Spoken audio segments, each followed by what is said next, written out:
So we're back with West China Tea, Whiskey Provisioner, and Shannon Hood, and we're going to talk about Shannon's Ironroot Republic journey, and we're going to look at a couple of their whiskeys. What kind of tea do you think would go with our Texas bourbon? I'm gonna make a green tea. I just made this one specifically because it's an award-winning bourbon. And I had to make an award, not just an award, a global level award. Ooh. Is that right? Yes. Yes, Yeah, that's a absolutely. world award for this is a global level award that this tea got in 1905. Got to check the date, but I think it was 1905.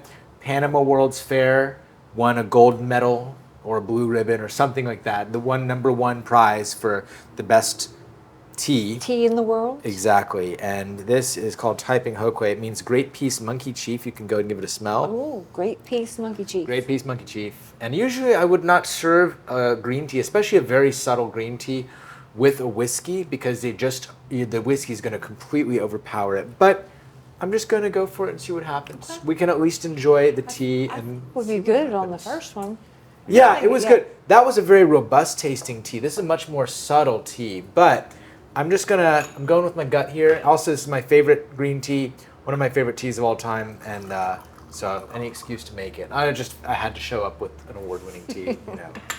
And I'll give you another little rinse here. Okay. For this guy, you can give that to your little dragon there. Get your cup nice and hot, and then I'm gonna let you smell it now that it's warmed up also. Even before I rinse it, before that first steeping, just Wake up the tea. waking up the tea.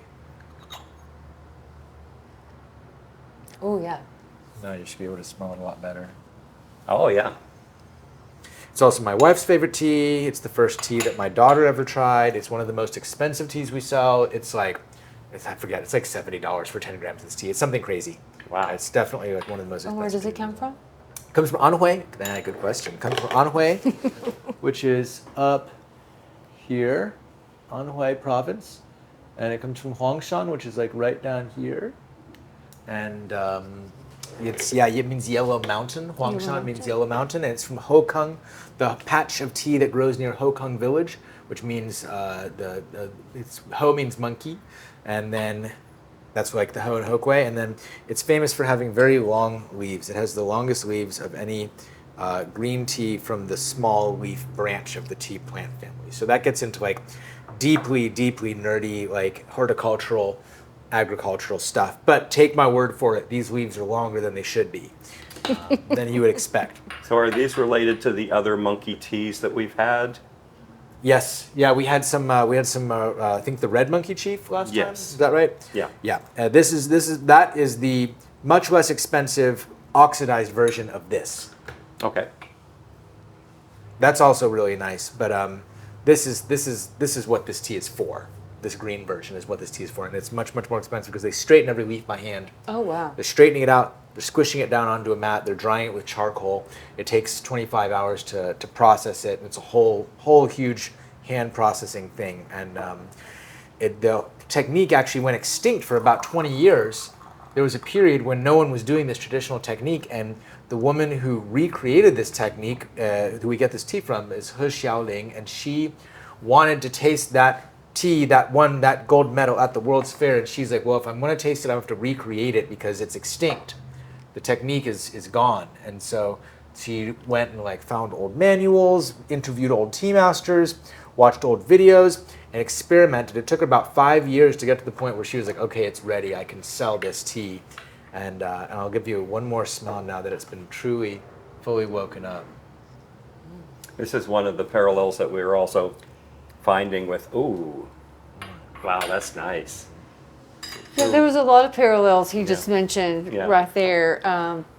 He threw out charcoal, like the inside of the barrel is essentially like a charcoal filter that the whiskey is going through.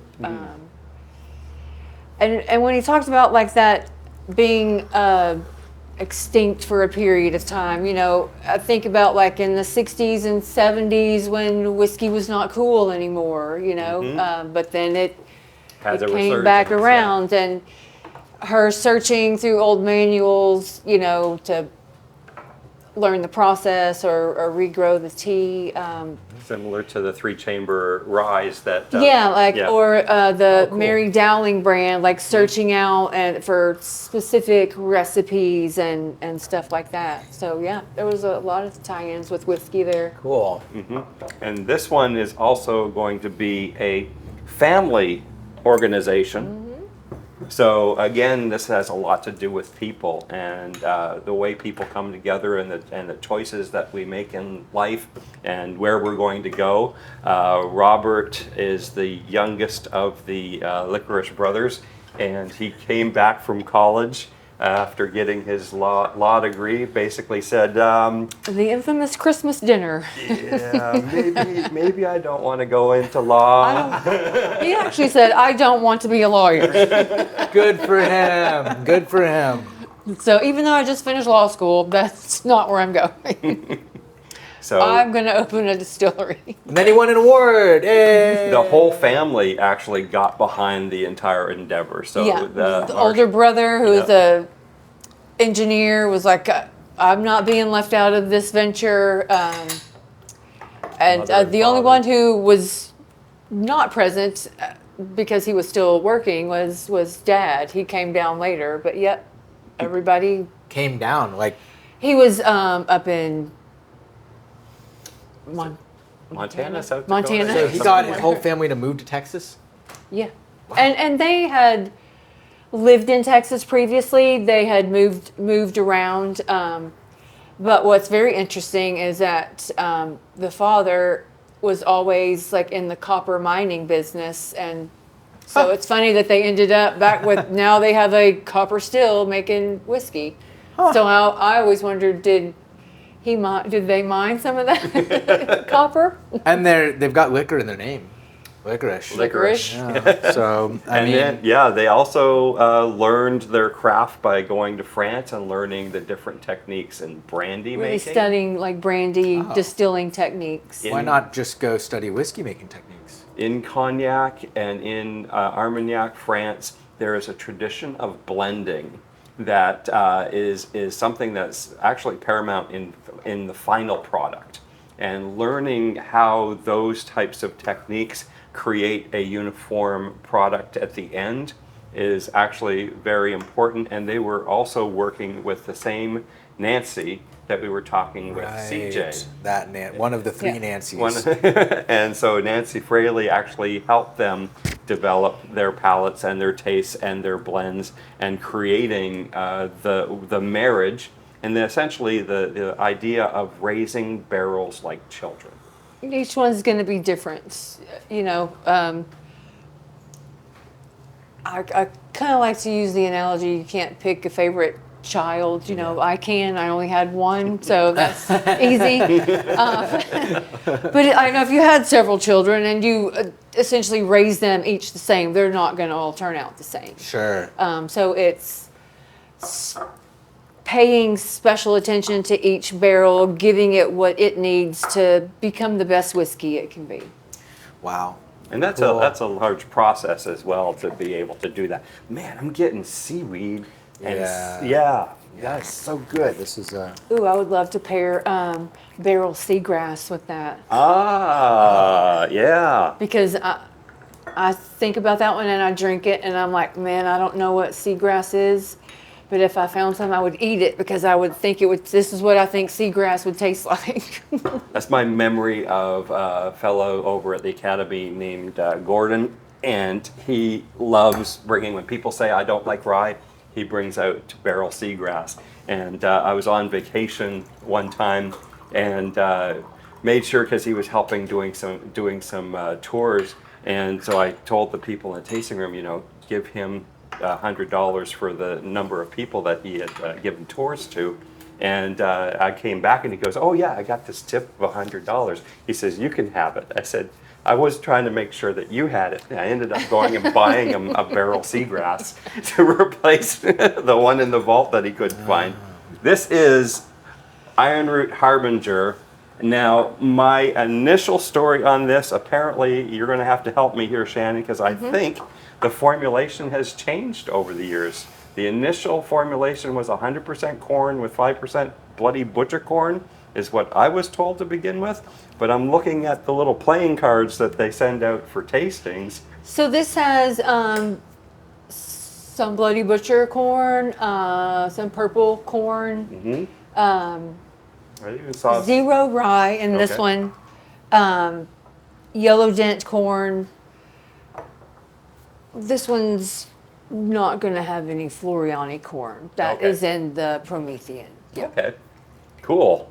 Yeah, this is a really interesting product.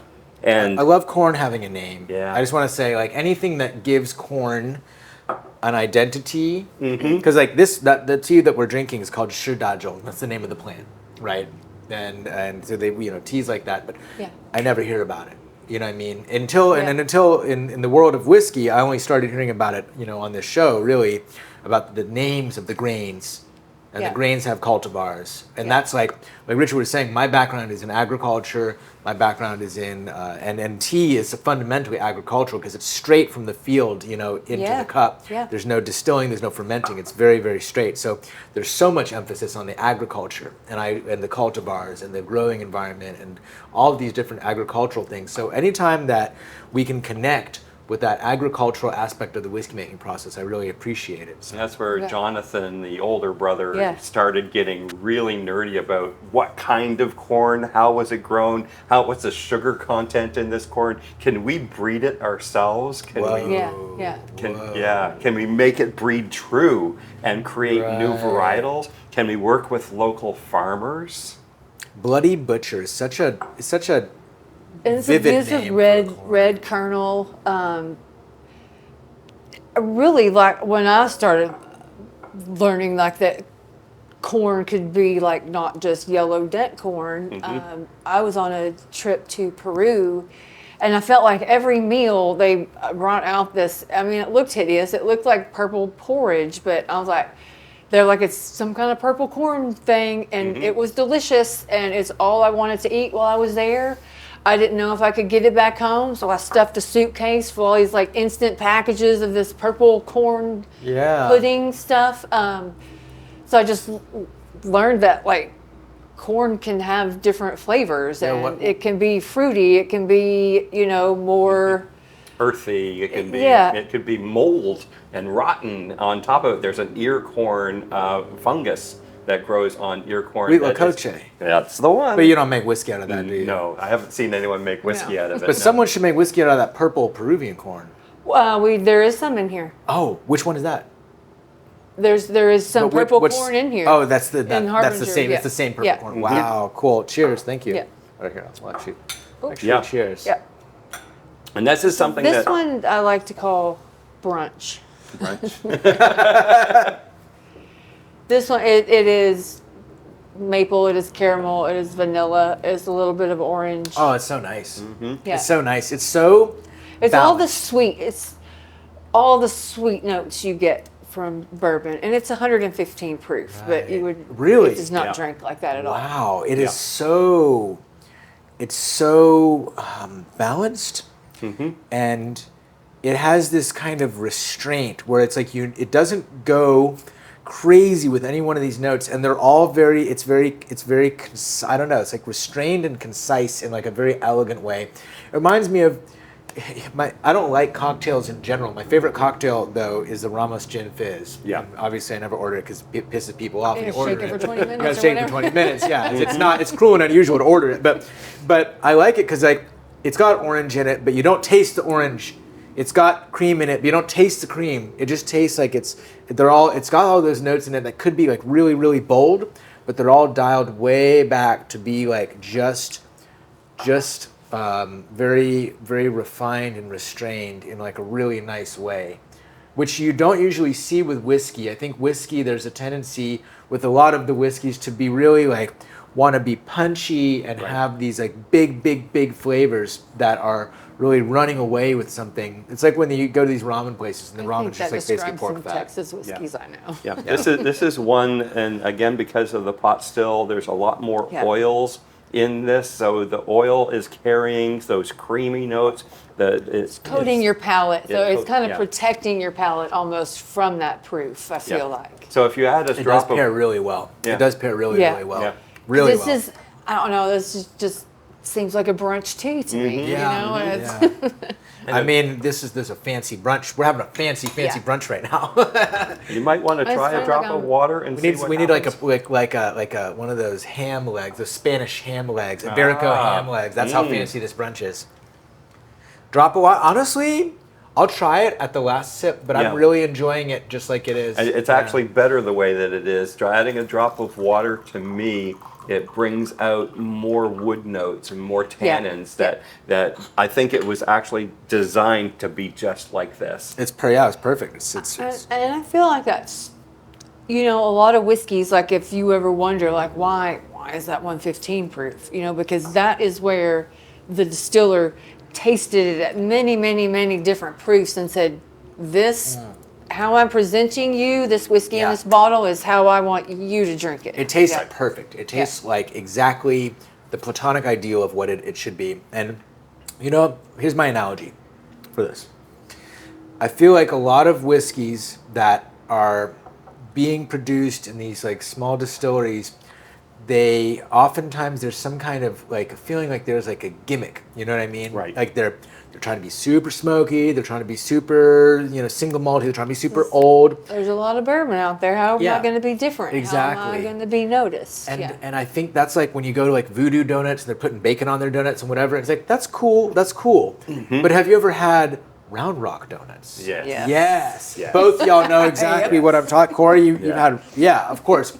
Obviously, our viewership might not have had Round Rock donuts, but they're the best donuts. They're the best. And you know what the best donut at Round Rock donut is? The glazed donut. Yeah. The simplest, yeah. They Yep. just do it well. They just a perfect donut, and they just put all of their art into making this one basic, you know, thing. And this is like it's this blend of corn, and all these different kinds of corn, and obviously a lot of thought has gone into it. And the you know the distilling, the blending, the you know like you said, the master pulling it at this exact proof and saying this is the right proof. Yeah. You can tell that it's got this kind of symmetry to it that I really appreciate. And it goes right back to the raw ingredients again, where brewers are experimenting with a number of different barleys and grains to create beer. They're bringing that into the distilling world, working with different yeasts and working with different grain varietals. And Jonathan actually told me that he sits and he'll make a cornbread with the different varieties of corn just to see how it eats and what it tastes like even before you turn it into a mash and ferment it. That's where they have found like the corns that make the best whiskeys are those that you would feed yourself, make a polenta with, make a tortilla with, Of course. make Makes so you know, much sense. yeah. Makes so much sense. Yeah, that's honestly like I'm a purist about things like that. That's what I'm here for. It's like I don't need my taco to have like, you know, a chicken fried steak on it. Just be like a regular taco, but just be good. Good taco, Good yeah. good tortilla, good meat, and good salsa, and that's like the best That's taco it. for me. I don't need it to do anything.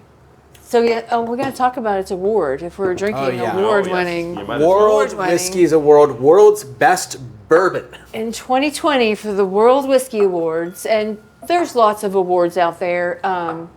We like to refer to this one as like the Oscars of whiskey awards. We like awards where they are totally blind tastings. And at the end in this competition, there is only one winner. You know, lots of competitions, everybody wins double gold, everybody wins this. So that doesn't really, you know, tell you what's the world's best.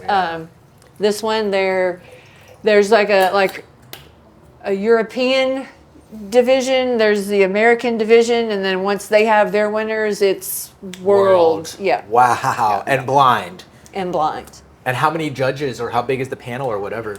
It's a huge It's event. big. Yeah, it's there are huge. tables with just glasses and glasses and glasses. It's a lot to get through, and they have to do multiple rounds. Yeah, and course. it's several days, and yeah. Wow. How you could even. But yeah, taste so that 2020, and we were the first to be a non-Kentucky bourbon to win that award. So So some the first people will, bourbon not from Kentucky to win world's best whiskey. yeah. So World's other best. other Yeah. American whiskeys had won before, or other bourbons had won, but they'd always been Kentucky bourbons. Yes. Wow. Yeah. Amazing. Yeah, impressive. Well, I see why, and I think it's cool that it was blind because it just goes to show the quality is in the cup and you can't fake it. Yeah, and that's another way to differentiate yourself when you are a small craft brand. Why am I paying so much more money? Well, we're putting in either different wood into the barrels, we're doing different techniques, we're doing different blends, we're doing different grains.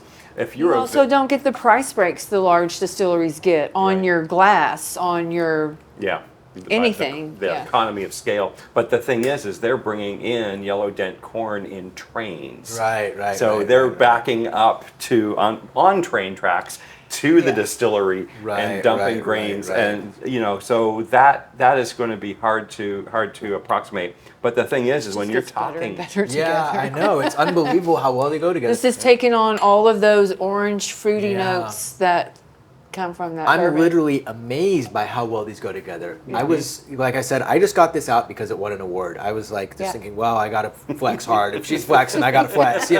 World's best award. But- And it's also old. If it Yeah. was an old award. Yeah, it's an old award. Yeah, exactly. It's an old award. Very old award from also from the last century. Yeah, completely from the last century. But yeah, unbelievable. I never would have thought that a such a subtle green tea could pair with whiskey, and it really speaks to the delicacy. And again, I keep using this of word the bourbon, restraint. Yeah, restraint for a type of whiskey that you usually associate with being kind of like Yosemite Sam. You know what I mean? Like coming in guns blazing, Yeah. just having Yeah. this very like.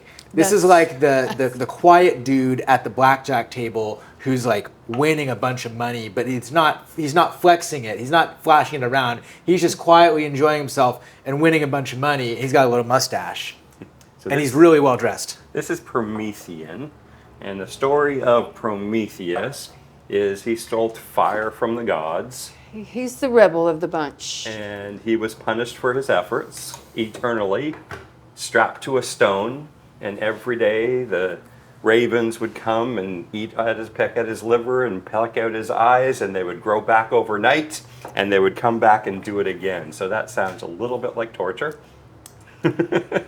So really kind of like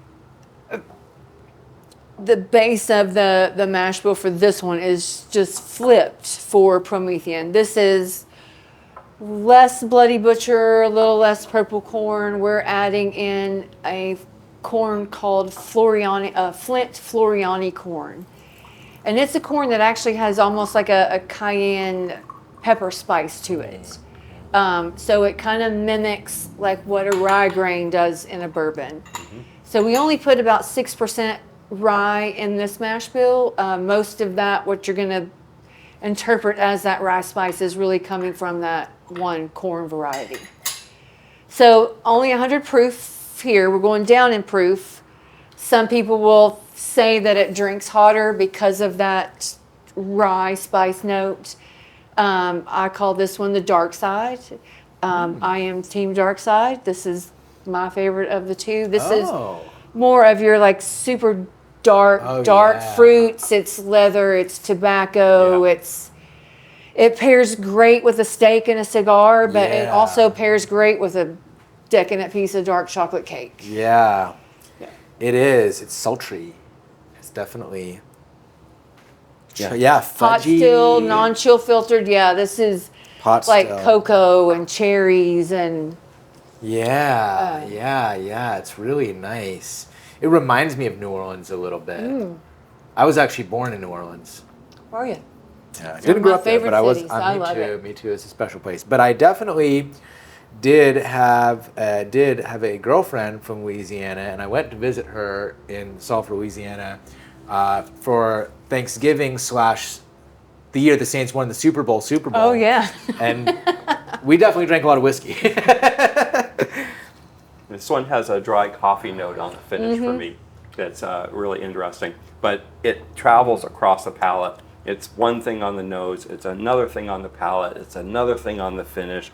And like I've said before many times, that's what I want in a whiskey. I want a whiskey that tells a story as you sit with it. Yeah, I want to be able to sit and like not just take another drink. I got this. I want to think of like it's making me think, and then I'm like, oh yeah, wait, I want another drink. Mm-hmm.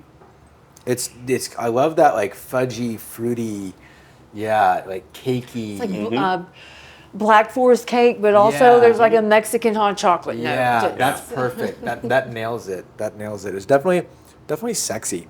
Definitely like sweet and sexy. Yeah, and this one is interesting when you're doing tastings of it and you describe it a little bit to people.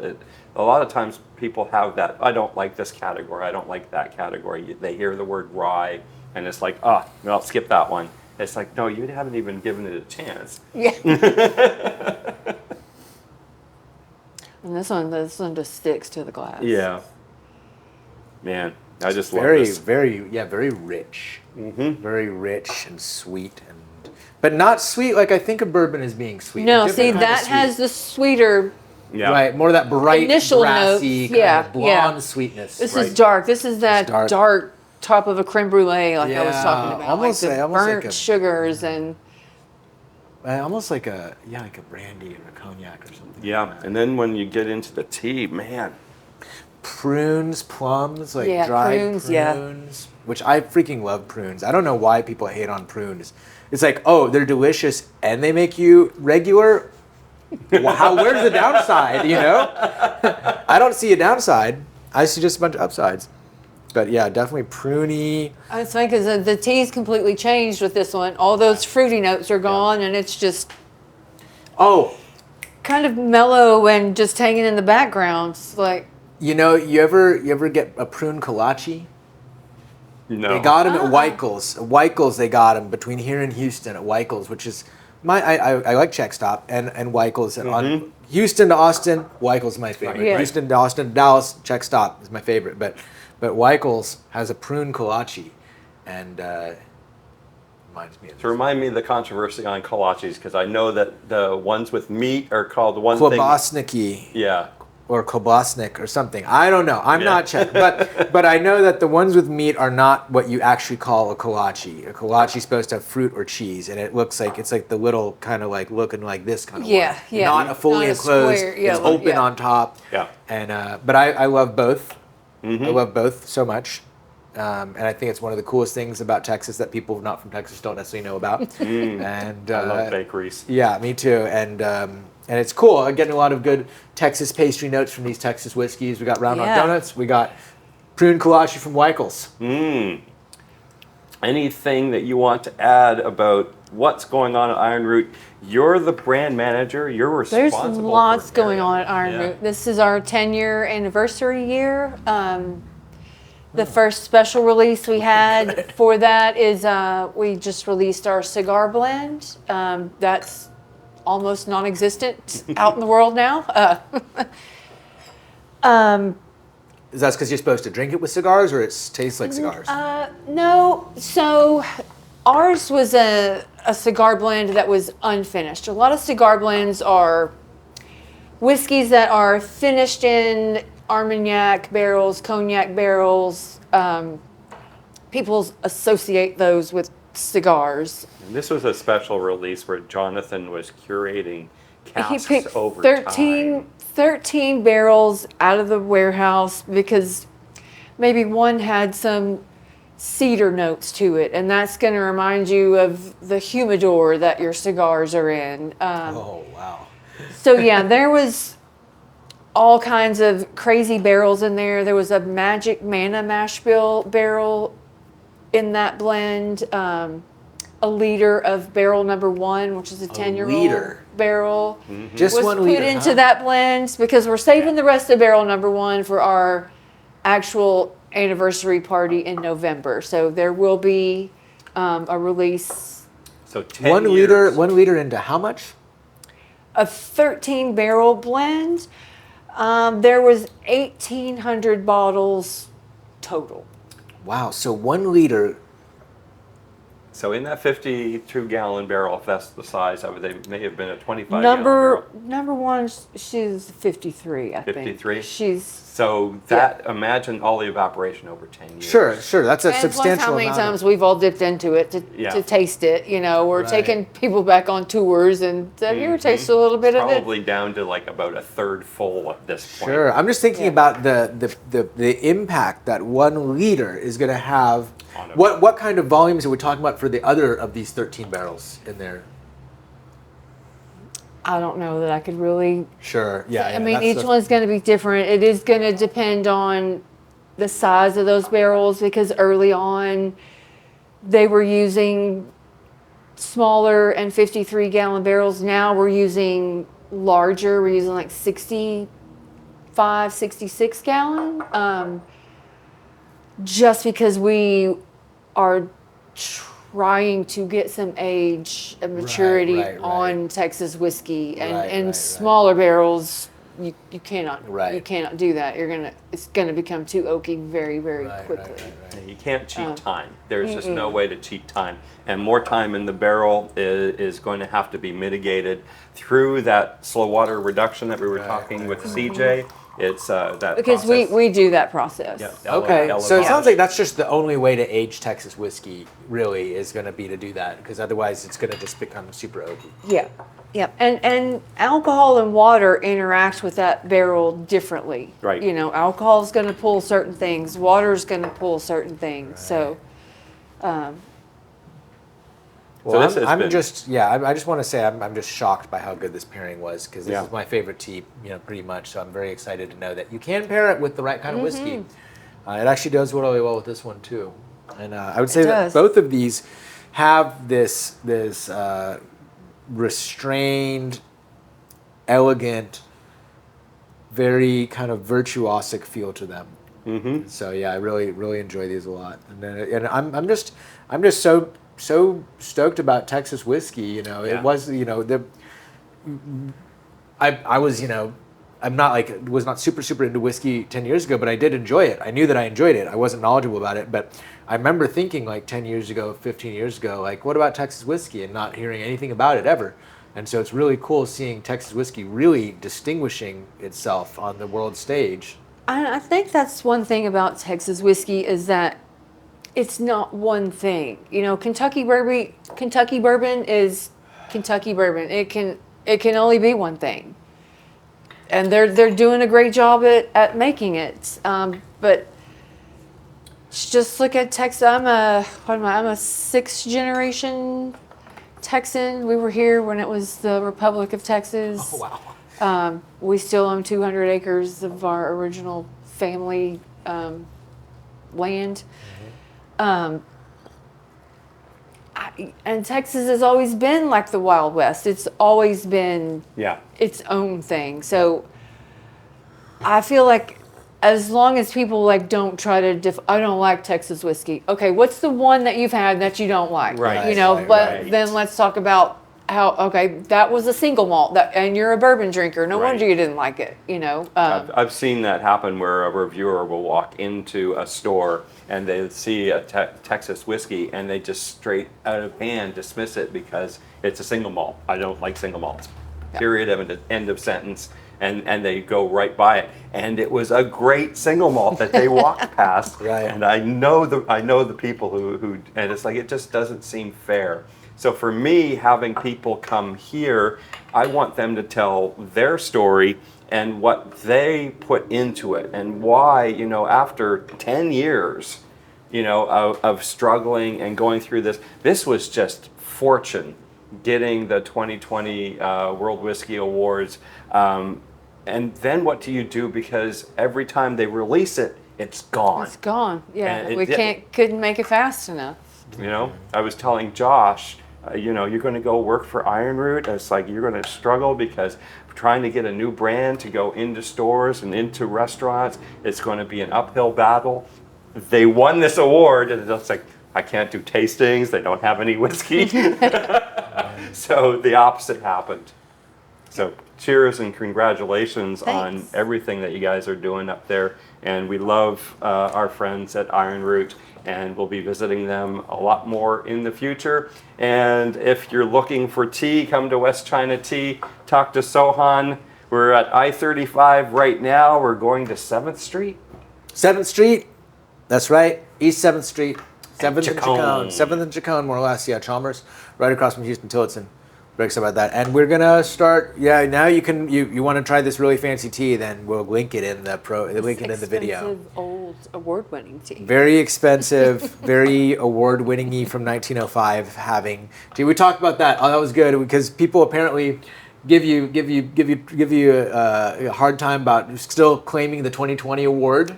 From 4 years ago. It's not that long ago. It's not that long ago, yeah.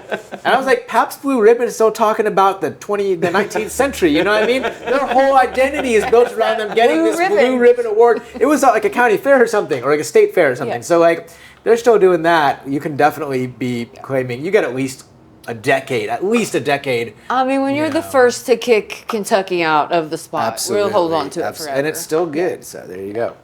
Cheers, y'all. Thank you, Shannon. Thank you.